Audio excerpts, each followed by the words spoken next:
The year was 1956 and the place was Dartmouth College. In a research proposal, a math professor used a term that was then entirely new and entirely fanciful: artificial intelligence. There's nothing fanciful about AI anymore. The directors of the Stanford Institute for Human-Centered Artificial Intelligence, John Etchemendy and Fei-Fei Li, on Uncommon Knowledge now.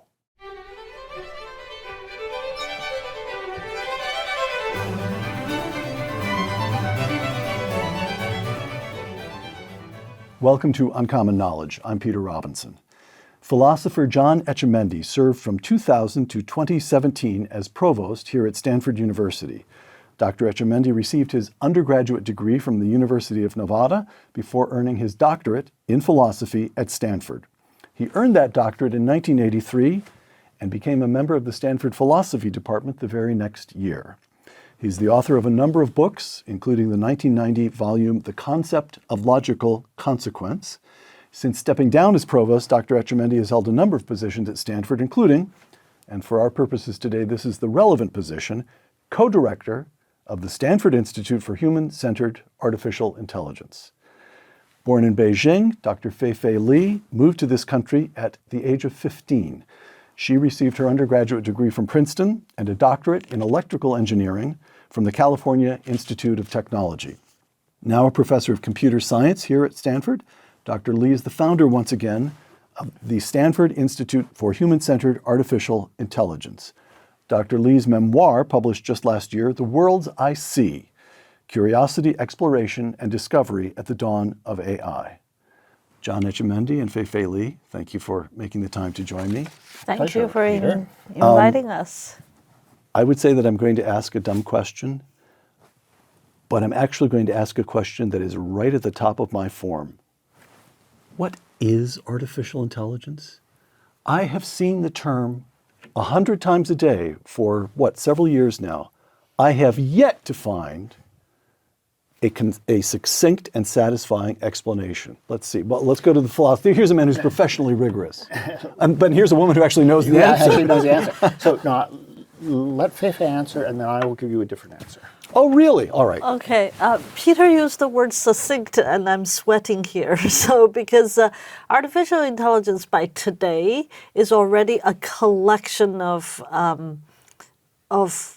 methods and tools that summarizes the overall area of computer science that has to do with data, pattern recognition, decision making, in natural language, in images, in videos, in robotics, in speech. So it's really a collection. At the heart of artificial intelligence is statistical modeling, such as machine learning, using computer programs.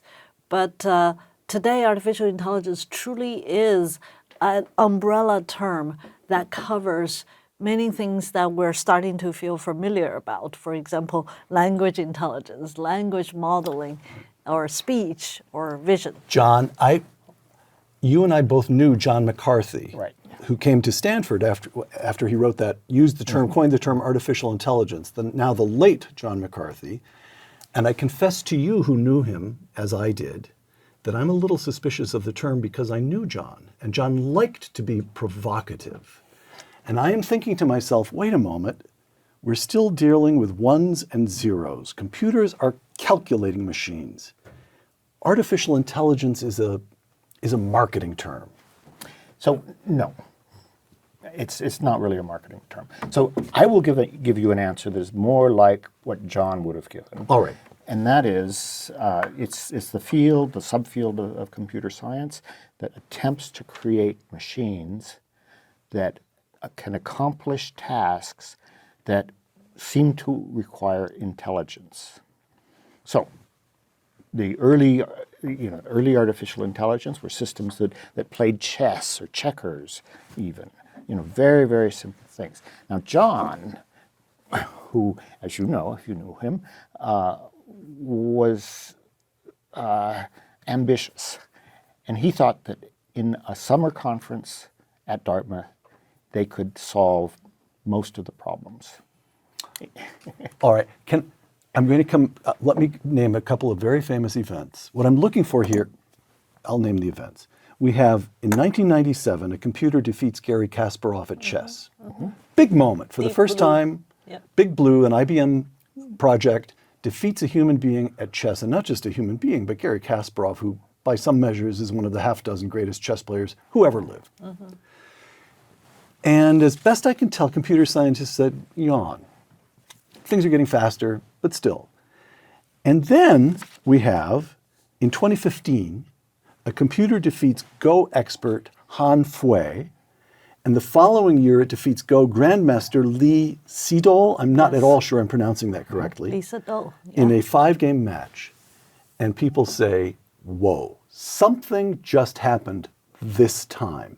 So what I'm looking for here is something that a layman like me can latch onto and say, here's the discontinuity. Here's where we entered a new moment. Here's artificial intelligence. Am I looking for something that doesn't exist?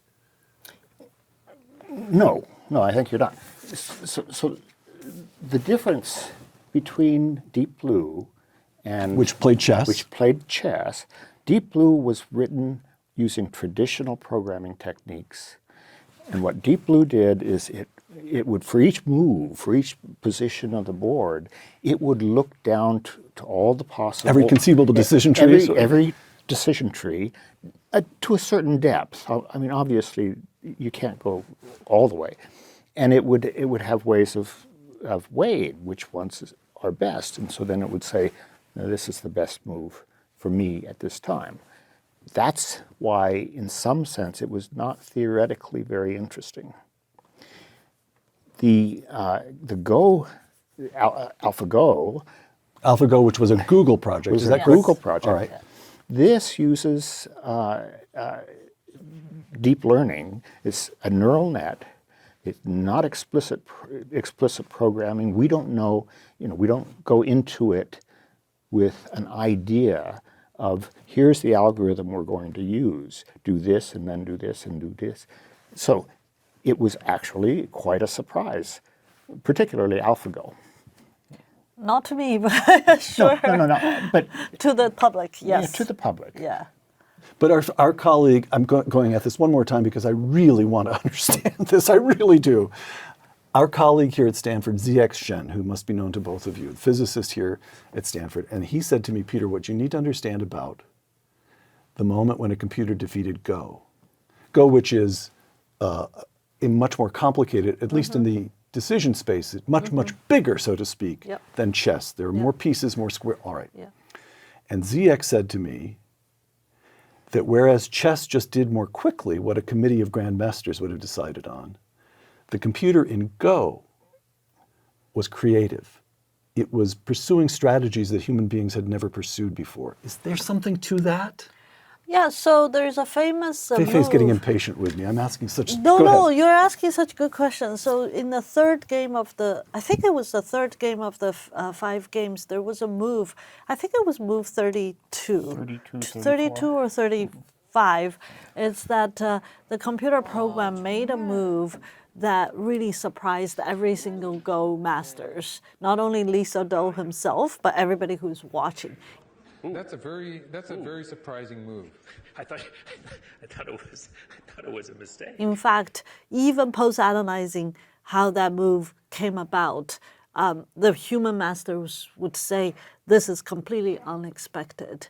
And what happens is that the computers, like John says, right, has the learning ability and has the inference ability to think about patterns or to decide on certain movements, even outside of the trained, familiar human masters' domain of knowledge in this particular game. May I? Peter, let Go me, ahead. let me Yes. expand on that. The thing is, these deep neural nets are supremely good pattern recognition systems. But the patterns they recognize, the patterns they learn to recognize, are not necessarily exactly the patterns that humans recognize. So it was seeing something about that position, and it made a move that, because of the patterns that it recognized in the board that made no sense from a human standpoint. In fact, all of the lessons in how to play Go tell you never make a move that close to the edge that quickly. And so everybody thought it had made a mistake, and then it proceeded to win. And I think the way to understand that is it's just seeing patterns that we don't see. It's computing patterns that is not traditionally human, and it has the capacity to compute. Okay. We're already entering this territory, but I am trying really hard to tease out wait a moment, these are still just machines running zeros and ones, bigger and bigger memory, faster and faster ability to calculate, but we're still dealing with machines that run zeros and ones. That's one strand. And the other strand is, as you well know, 2001 Space Odyssey, where the computer takes over the ship. Open the pod bay doors, Hal. I'm sorry, Dave. I'm afraid I can't do that. Okay, we'll come to this soon enough. Fei-Fei Li, in your memoir, The Worlds I See, quote, "I believe our civilization stands on the cusp of a technological revolution with the power to reshape life as we know it." Revolution, reshape life as we know it. Now, you're a man whose whole academic training is in rigor. Are you going to let her get away with this kind of wild overstatement? No, I don't think it's an overstatement. Oh! I think she's right. He told me to write the book. Mind you, Peter, it's a technology that is extremely powerful that will allow us and is allowing us to get computers to do things we never could have programmed them to do. And it will change everything, but it's like, well, a lot of people have said, it's like electricity, or it's like the steam revolution. It's not something necessarily to be afraid of. It's not that it's going to suddenly take over the world. That's not what Fei-Fei was saying. Well, right.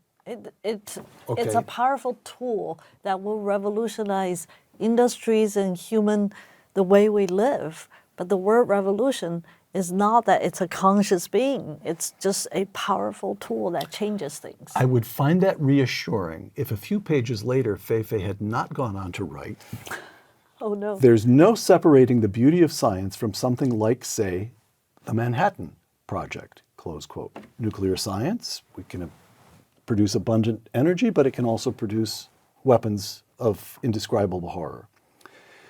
AI has boogeymen of its own, whether it's killer robots, widespread surveillance, or even just automating all 8 billion of us out of our jobs.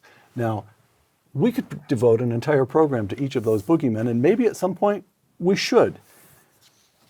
But now that you have scared me, even in the act of reassuring me, and in fact, it throws me that you're so eager to reassure me that I think maybe I really should be even more scared than I am. Let me just go right down. Here's the killer robots. Let me quote the late Henry Kissinger. I'm just going to put these up and let you, you may calm me down if you can. Henry Kissinger, if you imagine a war between China and the United States, you have artificial intelligence weapons. Nobody has tested these things on a broad scale, and nobody can tell exactly what will happen when AI fighter planes on both sides interact.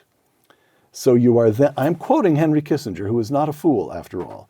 So you are then in a world of potentially total destructiveness, close quote. Fei-Fei? So like I said, I'm not denying how powerful these tools are. I mean, humanity, before AI, has already created tools and technology that are very destructive, could be very destructive. We talk about Manhattan Project, right? But that doesn't mean that we should collectively decide to use this tool in this destructive Now way. we come to the, right. Okay, Peter, think back before you even had heard about artificial intelligence. Which actually isn't 5 years ago, No, maybe. I know. This is No. all happening so fast. All right. Just 5 years ago, or 10 years ago. Right. Remember the tragic incident where an Iranian passenger plane was shot down flying over the Persian Gulf by an Aegis system? Yes. Right? And One of our ships. One of our ships, an automated system, because it had to be automated in order to be Humans fast can't enough. react that fast. Exactly. And in this case, for reasons that I think are quite understandable now that you understand the incident, but it did something that was horrible. That's not different in kind from what you can do with AI, right? So we as creators of these devices or as users of AI have to be vigilant about what kind of use we put them to. And when we decide to put them to one particular use, and there may be uses, I'm sure the military has many good uses for them, we have to be vigilant about their doing what we intend them to do rather than doing things that we don't intend them to do. So you're announcing a great theme, and that theme is that what Dr. Feifei Li has invented makes the discipline to which you have dedicated your life, philosophy, even more important, not less so. Yeah, that's why we're The the power of this instrument co-directors. makes the human being more important, not less so. Am I making that? Am I being glib, or is that onto? So let me tell you a story about. So Feifei used to live next door to me, or close to next door to me, and I was talking. I'm not sure whether that would make me feel more safe or more exposed. All right. And I was talking to her. I was still provost at the time, and she said to me, "You and John Hennessy started a lot of institutes that brought technology into other parts of the university. We need to start an institute that brings philosophy and ethics and the social sciences into AI, because AI is too dangerous to leave it to the computer scientists alone." Nothing wrong with There are computer many science. stories about how hard it was to persuade him when he was provost. You succeeded. Can I just one more boogeyman briefly? Yeah. And we'll return to that theme that you just gave us there, and then we'll get back to the Stanford Institute. I'm quoting you again. This is from your memoir. The prospect of just automating all billion of us out of our jobs. That's the phrase you used. Well, it turns out that it took me mere seconds using my AI-enabled search device, to find a Goldman Sachs study from last year predicting that in the United States and Europe, some 2/3 of all jobs could be automated, at least to some degree. So why shouldn't we all be terrified? Henry Kissinger, world apocalypse, all right, maybe that's a bit too much, but my job. So I think job change is real. Job change is real with every single technological advances that human civilization has faced. That is real, and that's not to be taken lightly. We also have to be careful with the word job. Job tends to describe a holistic profession, or that a person attaches his or her income as And well often as identity, really. identity Yes. with. But there is also within every job, pretty much within every job, there are so many tasks. It's hard to imagine there's one job that has only one singular task, right? Like being a professor, being a scholar, being a doctor, being a cook. All these jobs have multiple tasks. What we're seeing as technology is changing how some of these tasks can be done. And it's true, as it changes these tasks, some part of them could be automated. It's starting to change how the jobs are, and eventually it's going to impact jobs. So this is going to be a gradual process, and it's very important we stay on top of this. This is why Human-Centered AI Institute was founded, is these questions are profound. They're by definition multidisciplinary. Computer scientists alone cannot do all the economic analysis, but economists now understanding what these computer science programs do will not by themselves understand the shift of the jobs. Okay, John, may I tell you? Go ahead. But let me just point something out. The Goldman Sachs study said that such and such percentage of jobs will be automated or can be automated at least in part. Yes. Okay. Now, what they're saying is that a certain number of the tasks that go into a particular Filing, job. research. Exactly. Right. So Peter, you said it only took me a few seconds to go to the computer and find that article. Guess what? That's one of the tasks that would have taken you a lot of Yes, it would time. have. So part of your job has been automated. Okay, now let me tell you a story. But also And see- empowered. Empowered. Empowered. Okay, Exactly. fine. Thank you, thank you, thank you. You're making me feel good. Now let me tell you a story. All three of us live in California, which means all three of us probably have some friends down in Hollywood. And I have a friend who was involved in the writers' strike. Yeah. Okay, and here's the problem. To run a sitcom, you used to run a writer's room. And the writer's room would employ 7, a dozen. On the Simpsons show, the cartoon show, they'd had a couple of writers' rooms running. They were employing 20, and these were the last kind of person you'd imagine a computer could replace because they were well-educated and witty and quick with words. And you think of computers as just running calculations, maybe spreadsheets, maybe someday they can eliminate accountants, but writers, Hollywood writers. And it turns out, and my friend illustrated this for me by saying, doing the artificial intelligence thing where it had a prompt, draft a skit for Saturday Night Live in which Joe Biden and Donald Trump are playing beer pong. 15 seconds. Now, professionals could have tightened it up or made it, but it was pretty funny, and it was instantaneous. And you know what that means? That means you don't need 4 or 5 of the 7 writers. You need a senior writer to assign intelligence, the artificial, and you need maybe one other writer or 2 other writers to tighten it up or redraft it. It is upon us. And your artificial intelligence is going to get bad press when it starts eliminating the jobs of the chattering classes. And that has already begun. Tell me I'm wrong. Do you know, before the agricultural revolution, something like 80-90% of all the people in the United States were employed on farms. Right? Now it's down to 2% or 3%. Right. And those same farms, that same land, is far, far more productive.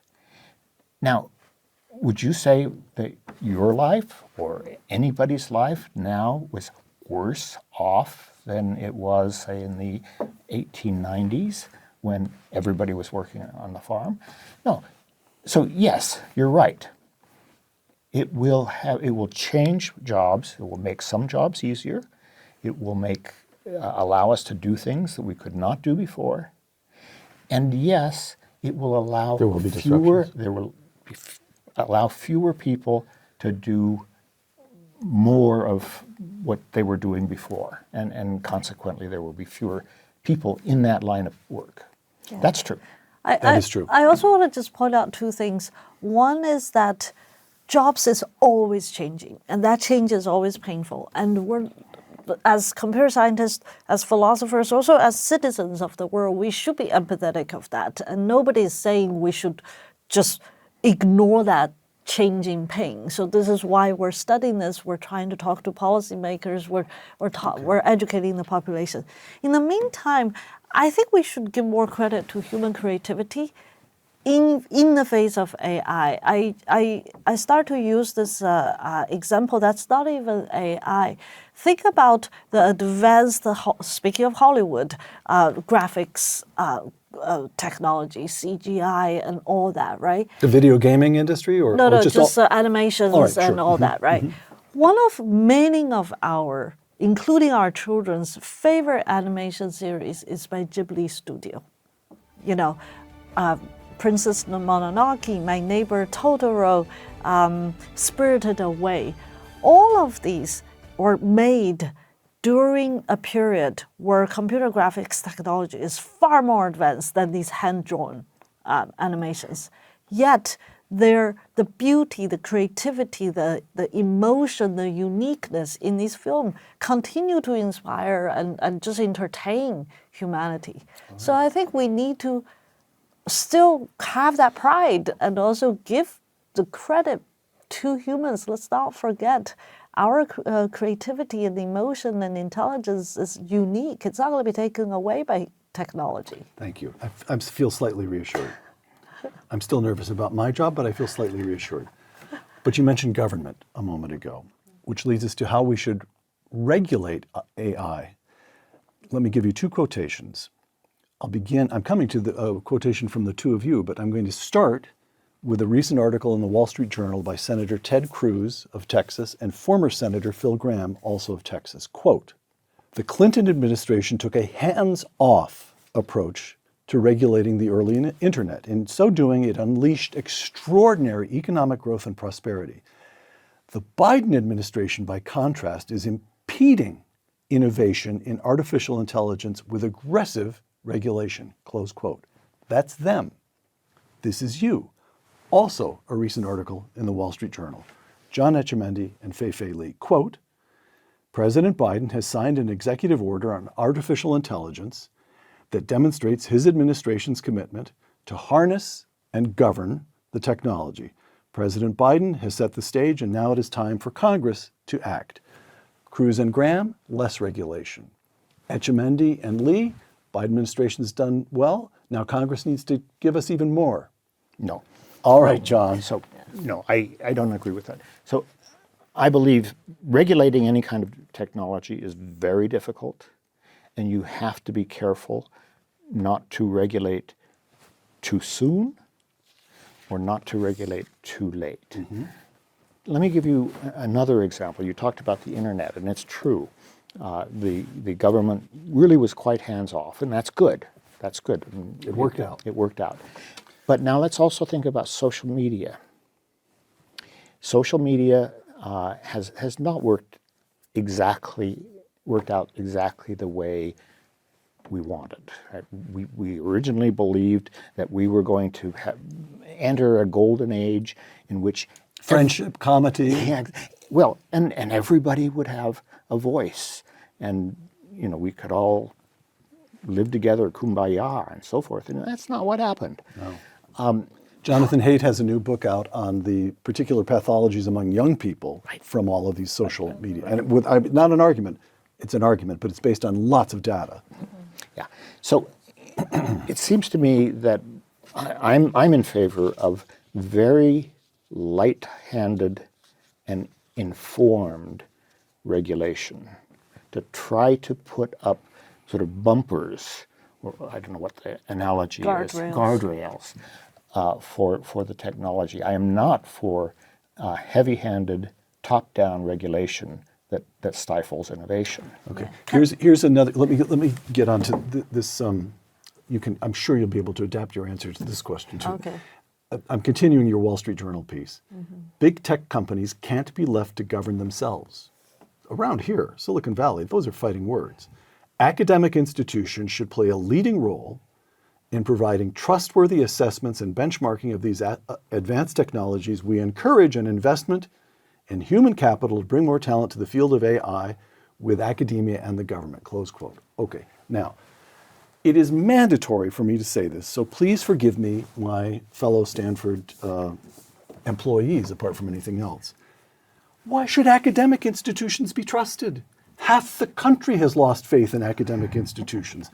DEI, the whole woke agenda, anti-Semitism on campus. We've got a recent Gallup poll showing the proportion of Americans who expressed a great deal or quite a lot of confidence in higher education this year came in at just 36%, and that is down in the last 8 years from 57%.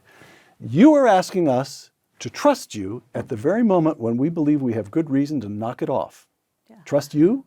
Okay, Faith. So I'll start with this first half of the answer. I'm sure John has a lot to say. I do want to make sure, especially wearing the hats of co-directors of HAI, when we talk about the relationship between government and technology, we tend to use the word regulation. I really, really want to double click. I want to use the word policy. And policy and regulation are related but not the same. When John and I wrote that Wall Street Journal opinion piece, we really are focusing on a piece of policy that is to resource public sector AI, to resource academia, because we believe that AI is such a powerful technology and science, and academia and public sector still has a role to play to create public good.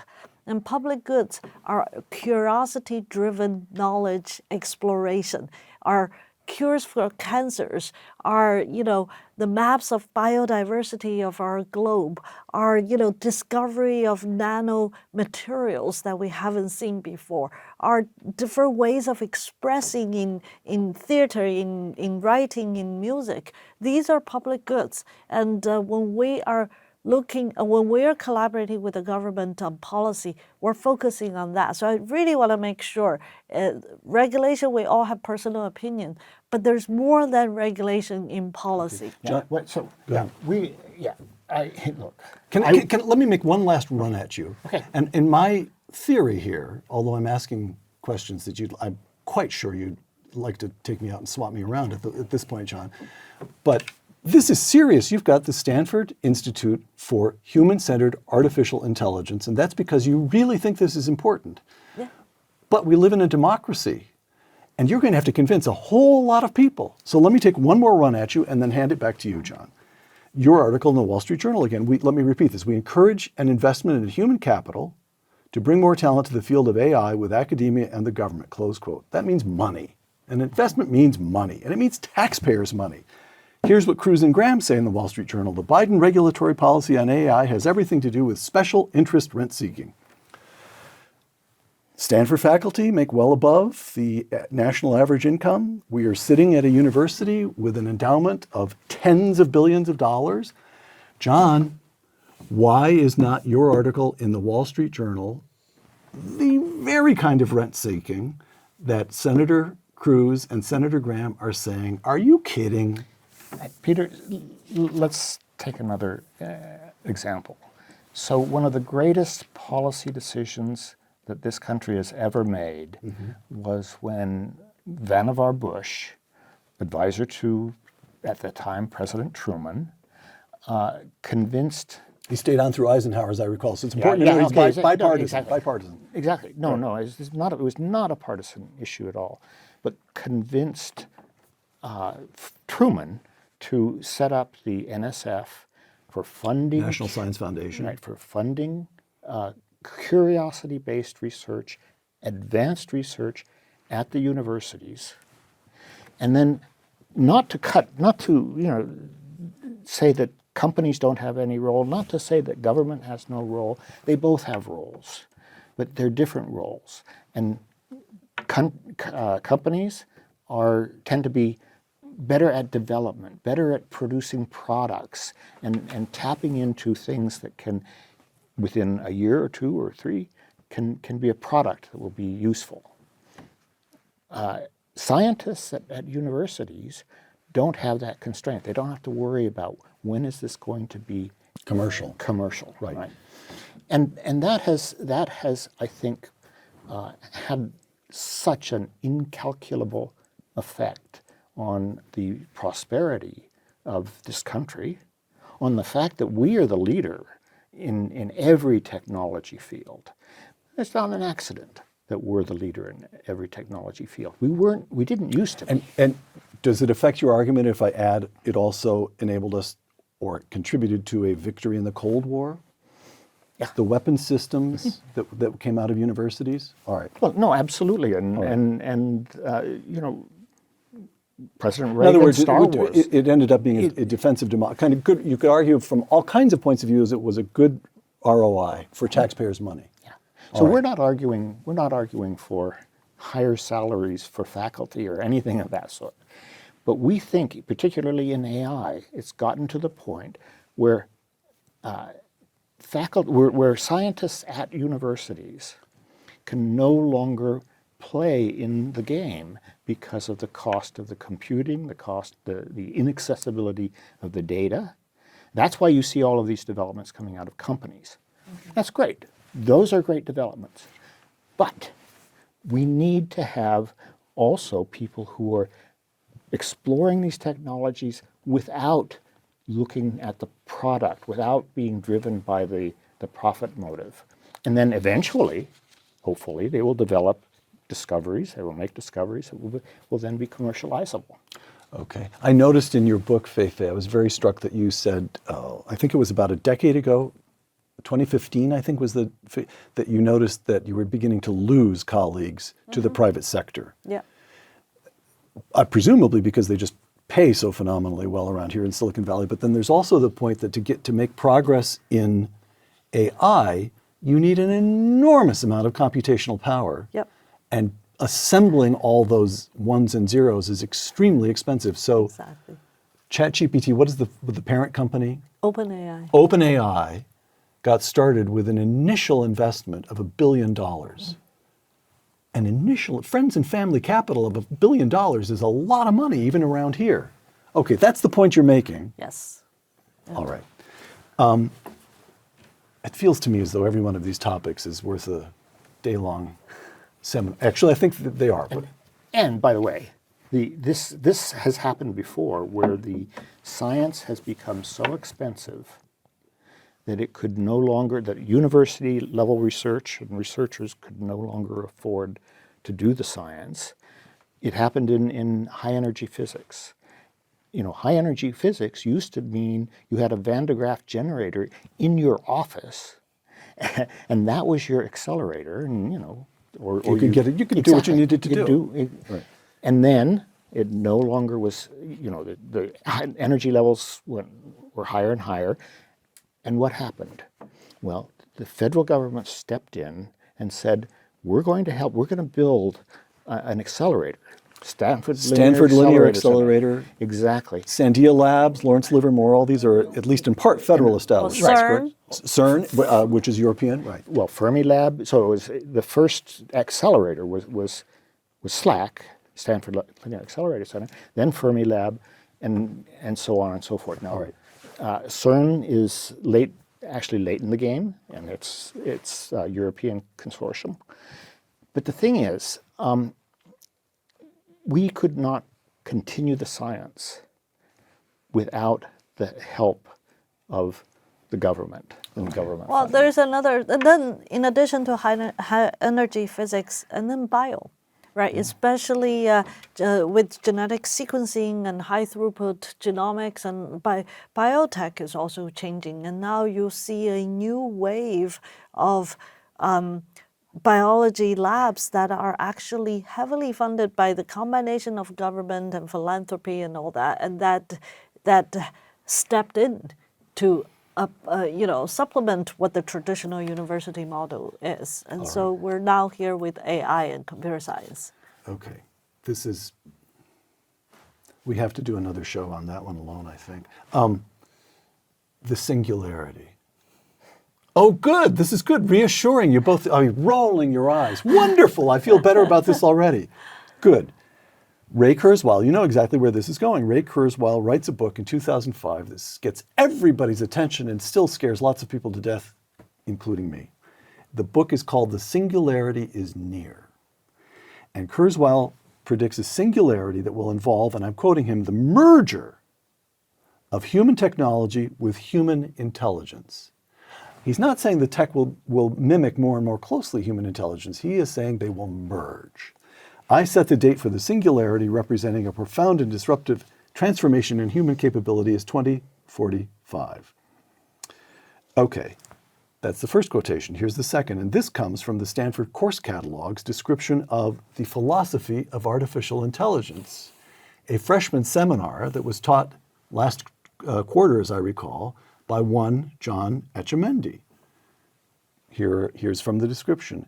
Is it really possible for an artificial system to achieve genuine intelligence, thoughts, consciousness, emotions? What would that mean? John, is it possible? What would it mean? I think the answer is actually no. And thank goodness. I think you kept me waiting for a moment there. I think the fantasies that Ray Kurzweil and others have been spinning up I guess that's the way to put it, are stem from a lack of understanding of how the human being really works, and don't understand how crucial biology is to the way we work, the way we are motivated, how we get desires, how we get goals, how we become humans, become people. And what AI has done so far, AI is capturing what you might think of as the information processing piece of what we do. So part of what we do is information processing. So it's got the right frontal cortex, but hasn't got the left frontal cortex yet. It's an oversimplification, but yes. Imagine that on television. All right. So I actually think it is, first of all, the date, 2045. 2045, is insane.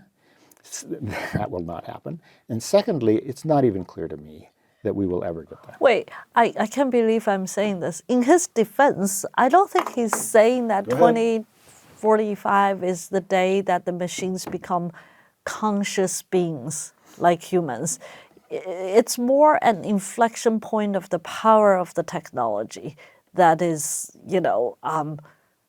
is disrupting the Well, in that sense, society. he's late. We're already there. aren't we? Exactly. That's what I'm saying. It's I think you're being overly generous. I think that what he means by the singularity is the date at which we create an artificial intelligence system that can improve itself and then get into a cycle, a recursive cycle, where it becomes a superintelligence. Yes. And I deny that. He's playing the 2001 Space Odyssey game here. Different question, but related question. In some ways, this is a more serious question, I think. Although that's serious too. Here's the late Henry Kissinger again. Quote, "We live in a world which has no philosophy. There is no dominant philosophical view. So the technologists can run wild. They can develop world-changing things, and there's nobody to say, we've got to integrate this into something." All right, I'm going to put it crudely again. But in China, a century ago, we still had Confucian thought dominant at least among the educated classes, on my very thin understanding of Chinese history. In this country, until the day before yesterday, we still spoke without irony of the Judeo-Christian tradition, which involved certain concepts about morality, what it meant to be human. It assumed a belief in God, but it turned out you could actually get pretty far along even if you didn't believe in, okay. And Kissinger is now saying it's all fallen apart. There's no dominant philosophy. This is a serious problem, is it not?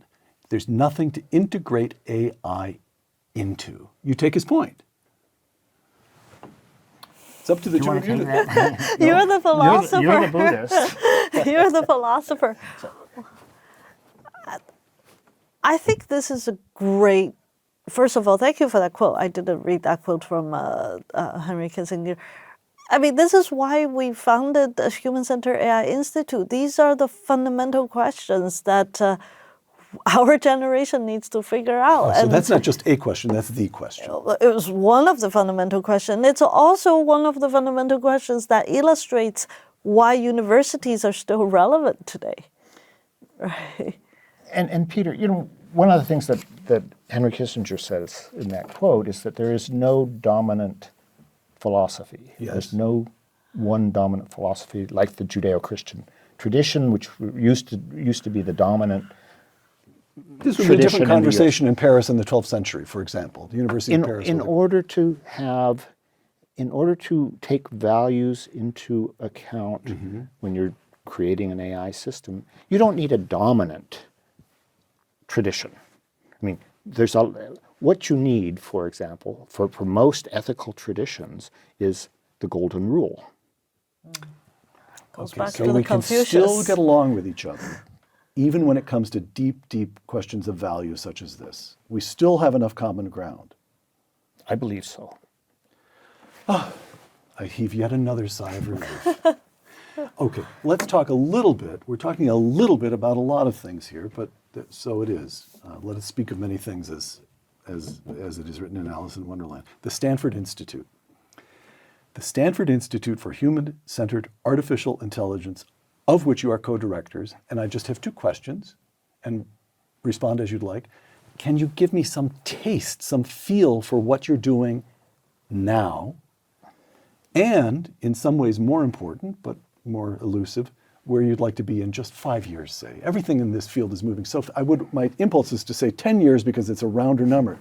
It's too far off in this field. Fei-Fei? I think what really has happened in the past 5 years by Stanford High, among many things. I just want to make sure everybody is following you. HAI, Stanford High, is the way it's known on this campus. Yes. All right, go ahead. Yeah, is that we have put a stick on the ground for Stanford as well as for everybody that this is an interdisciplinary study. That AI, artificial intelligence, is a science of its own. It's a powerful tool, and what happens is that you can welcome so many disciplines to cross-pollinate around the topic of AI or use the tools of AI to make other sciences happen or to explore other new ideas. And that concept of making this an interdisciplinary and multidisciplinary field is what I think Stanford High brought to Stanford and also hopefully to the world. Because like you said, computer science is kind of a new field. Only the late John McCarthy coined the term, in the late 50s. Now it's moving so fast, everybody feels it's just a niche computer science field that's just like making its way into the future. But we're saying, no, look abroad.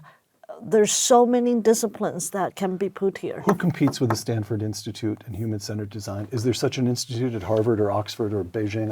I just don't know what the... So in the 5 years since we launched, there have been a number of similar institutes that have been created at other universities. We don't see that as competition in any way, shape, If or these form. arguments you've been making are valid, then we need them. We should we welcome see them. that as a Exactly. movement. We need them. Yeah. And part of what we want to do, and part of what I think we've succeeded to a certain extent doing, is communicating this vision of the importance of keeping the human and human values at the center when we are developing this technology, when we are applying this technology.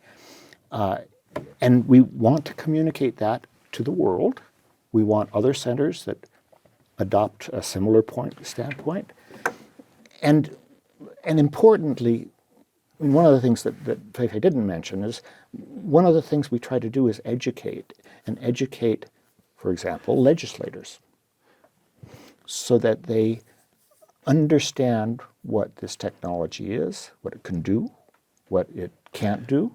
So you're traveling to Washington, or the very generous trustees of this institution are bringing congressional staff and they're Both. Both are happening. Yeah. Both. All right. So Fei-Fei, first of all, did you teach that course in Stanford HAI, or was the course located in the philosophy department or cross-listed? I'm just trying to get a feel for what's actually taking place there now. Yeah, it was.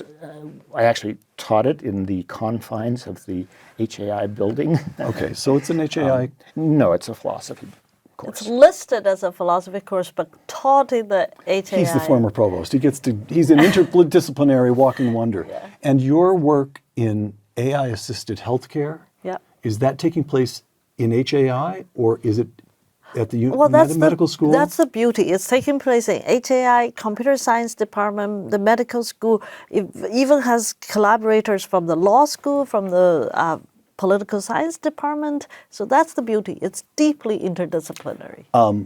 If I were the provost, I'd say this is starting to sound like something that's about to run amok. Doesn't that sound a little too interdisciplinary, John? Don't we need to define things a little bit here? Let me say something that, so Steve Denning, who was the chair of our board of trustees for many years and has been a long time supporter of the university in many, many ways.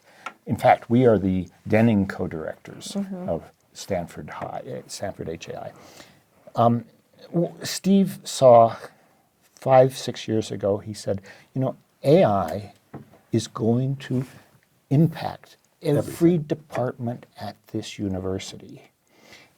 And we need to have an institute that makes sure that happens the right way, that impact does not run amok.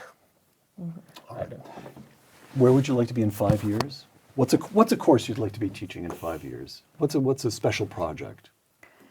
I would like to teach a course, freshman seminar called The Greatest Discoveries by AI. Oh, all right. Okay. A last question. I have one last question, but that does not mean that each of you has to hold yourself to one last answer, because it's a kind of open-ended question.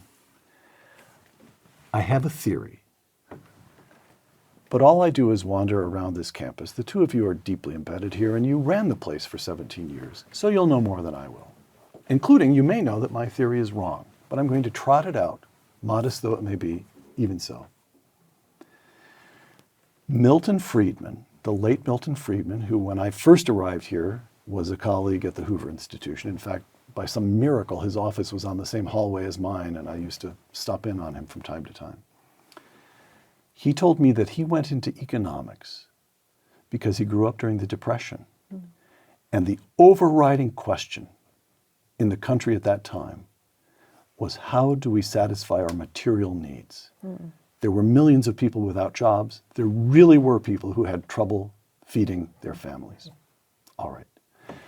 I think of my own generation, which is more or less John's generation. You come much later, Fei-Fei. Thank you. And for us, I don't know what kind of discussions you had in the dorm room, but when I was in college, there were bull sessions about the Cold War.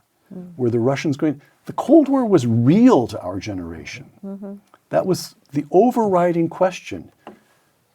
How can we defend our way of life? How can we defend our fundamental principles? All right. Here's my theory. For current students, they've grown up in a period of unimaginable prosperity. Material needs are just not the problem. They have also grown up during a period of relative peace. The Cold War ended, you could put the Soviet Union declared itself defunct in 1991. Cold War's over at that moment at the latest. The overriding question for these kids today is meaning. What is it all for? Why are we here? What does it mean to be human? What's the difference between us and the machines?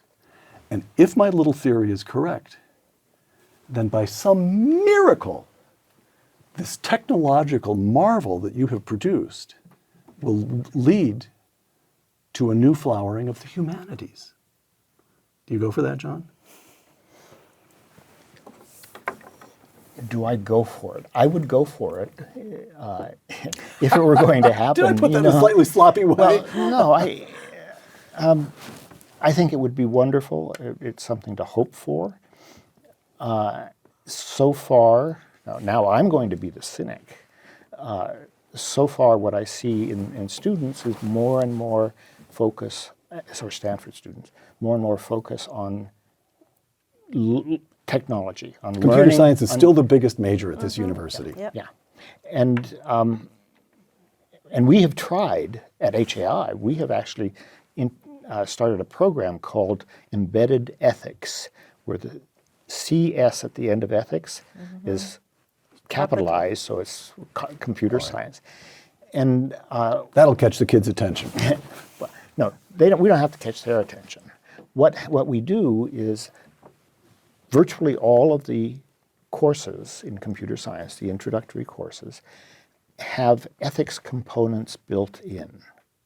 So a problem set. So you have a problem set this week, and that'll have a whole bunch of, very difficult math problems, computer science problems, and then it will have a very difficult ethical challenge. And it'll say, here's the situation. You are programming a computer, an AI system, and here's the dilemma.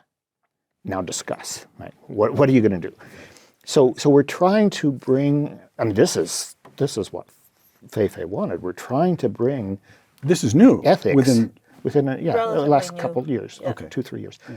We're trying to bring the attention to ethics into the computer science curriculum. And partly that's because they're not, I mean, students tend to follow the path of least resistance. Well, they also, let's put it, again, if I'm saying things crudely again and again, but someone must say it. They follow the money. So as long as this valley that surrounds us rewards brilliant young kids from Stanford with CS degrees as richly as it does, and it is amazingly richly, they'll go get CS degrees, right? Well, I do think it's a little crude. I think money is one surrogate measure of also what is advancing in our time. You know, technology right now truly is one of the biggest drivers of the changes of our civilization. When you're talking about what does this generation of students talk about, I was just thinking that 400 years ago, you know, when the scientific revolution was happening, what is in the dorms? Of course, it's all young men in Cambridge or Oxford. But that must also be a very exciting and interesting time. Of course, there wasn't internet and social media to propel the travel of the knowledge. But imagine there was, you know, this the blossoming of discovery and of our understanding of the physical world. Right now, we're in that kind of great era of technological blossoming. It's a digital revolution. So the conversations in the dorm, I think it's a blend of the meaning of who we are as humans, as well as our relationship to these technology we're building. And so So properly taught, technology can subsume or embed philosophy, literature. Of course, can inspire, can Inspire, instill. And also think about it, what follows scientific revolution is a great period of change, of political, social, economical change, right? And we're seeing Not that. all for the better. That's a I mean, you Right, get- and I'm not saying Right. it's necessarily for the better, but we are seeing, we haven't even peaked the digital revolution, but we're already seeing the political, social, economic changes. So this is, again, back to Stanford High when we founded it 5 years ago. We believe all this is happening, and this is an institute where these kind of conversations, ideas, debates should be taking place. Education programs should be happening. And that's part of the reason we did this. So let me tell you, so as you pointed out, I just finished teaching a course called Philosophy of Artificial Intelligence. About which I found out too late. I would have asked permission to audit your course, John. No, you're too old. So, and about half of the students were computer science students or planned to be computer science majors. Mm-hmm. Another quarter planned to be symbolic systems majors, which is a major Related. that is related to computer science, and then there was a smattering of others, and these were people, every one of them, at the end of the course, and I'm not saying this to brag, every one of them said, "This is the best course we've ever taken." And why did they say that? It inspired, it made them think. It gave them a framework for thinking, a framework for trying to address some of these problems, some of the worries that you've brought out today. And how do we think about them, and how do we, not just become panicked because of some science fiction movie that we've seen, or because we read Ray Kurzweil. So Maybe it's just as well I didn't take the course. I'm sure John would have given me a C- at best. All right. grade inflation. So it's clear that these kids, the students, are looking for the opening to think these things and to understand how address ethical questions, how to address hard philosophical questions, and that's what they got out of the course. And that's a way of looking for meaning in this time. Yes, it is. Dr. Feifei Li and Dr. John Etchemendy, both of the Stanford Institute for Human-Centered Artificial Intelligence, thank you. Thank you, Peter. For Uncommon Knowledge and the Hoover Institution and Fox Nation, I'm Peter Robinson.